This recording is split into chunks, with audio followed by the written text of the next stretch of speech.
जंगल की कहानी एक घने जंगल में, जहां पेड़ों के पत्ते सूरज की किरणों को जमीन तक पहुंचने से रोकते थे।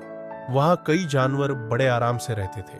शेर राजा था और सभी जानवर उसकी इज्जत करते थे। लेकिन इस जंगल में एक चालाक लोमड़ी, चिकी, हमेशा नई नई चालें सोचती रहती थी। एक दिन चिकी को खबर मिली कि जंगल के बीचों बीच एक बड़ा फलदार पेड़ उग आया है। उस पेड़ के जीत परी उसकी उस पेड़ के फल जादुई थे। जिसने भी उन्हें खाया उसे अद्भुत ताकत मिलती थी। परंतु उस पेड़ की रक्षा एक विशाल अजगर करता था। चिकी ने सोचा, अगर मैं उस पेड़ के फल खा लूं तो जंगल की सबसे ताकतवर जानवर बन जाऊंगी। उसने एक योजना बनाई। चिकी ने सबसे पहले खरगोश बंटी को अपनी योजना में शामिल किया। उसने कहा, बंटी, अगर तुम अजगर का ध्यान भटकाओगे तो मैं फल तोड़कर तुम्हें भी दूंगी। बंटी, जो हमेशा कुछ नया करने को तैयार रहता था, तुरंत मान गया।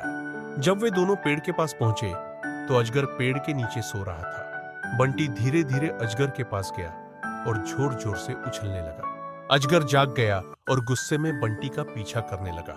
इसी दौरान चिकी ने पेड़ पर चढ़कर कुछ जादुई फल तोड़ लिए। लेकिन जैसे ही चिकी पेड़ से नीचे उतरी, अजगर वापस आ गया। चिकी को देखकर वह और ज्यादा गुस्सा हो गया। तभी बंटी चिल्लाया, चिकी, भागो! दोनों दोस्त अपनी जान बचाकर दौड़ने लगे। अजगर ने उनका पीछा किया, लेकिन वे बड़ी मुश्किल से अपनी जान बचाने में सफल रहे। चिकी ने फल खाए, लेकिन उसे एहसास हुआ कि फल खाने से ताकत तो मिली, पर साथ ही वह इतनी भारी हो गई कि चल भी नहीं पा रही थी। बंटी ने हंसते हुए कहा, चालाकी से भी ज्यादा जरूरी है ईमानदारी।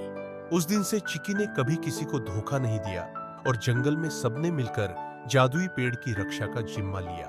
सीख: चालाकी से भी ज्यादा जरूरी है भरोसा और साथ मिलकर काम करना।